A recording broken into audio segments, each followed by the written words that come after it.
Kamusta mga bata? Handa na ba kayong mag-aral? Ngayon, ang pag-aaralan natin ay ang pinagmumulan ng init. Pero bago ang lahat, sagutan muna natin ang mga sumusunod. Lagyan ng check kung ang larawan ay pinagmumulan ng liwanag at X naman kung hindi. Number 1. Araw. Ang tamang sagot ay check. Ito ay nagbibigay liwanag. Pangalawa, bumbilya.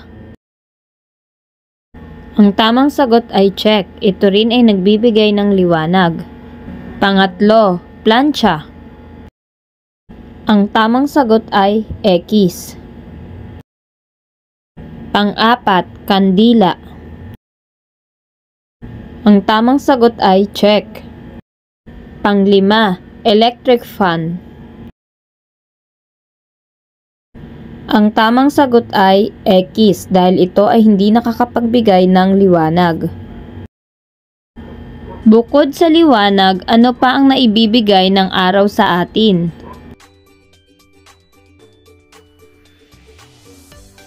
Magaling! Bukod sa liwanag na naibibigay ng araw, nakapagbibigay rin to sa atin ng init.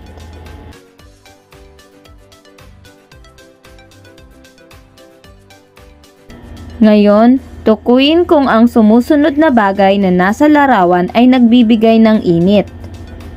Iyong pagmasdan ang mga larawan at tingnan kung alin dito ang mga nakapagbibigay ng init sa atin na nagagamit natin sa pang-araw-araw nating pamumuhay.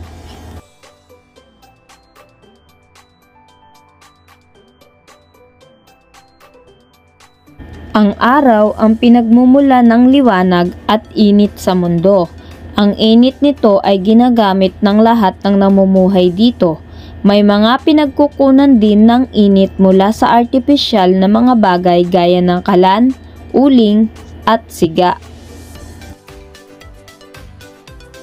Ngayon, ating pag-aralan ang pinagmumulan ng init. Ito ay mga bagay o gamit na nagbibigay ng init. Kalan, uling o panggatong, ihawan, apoy, oven, stove, rice cooker, water dispenser, pressure cooker, heater, hair iron, hot compress. Ay ilan lang sa mga bagay na nakapagbibigay sa atin ng init. Ngayon naman, tukuyin mo kung alin sa mga bagay na nara sa larawan ang nakapagbibigay ng init.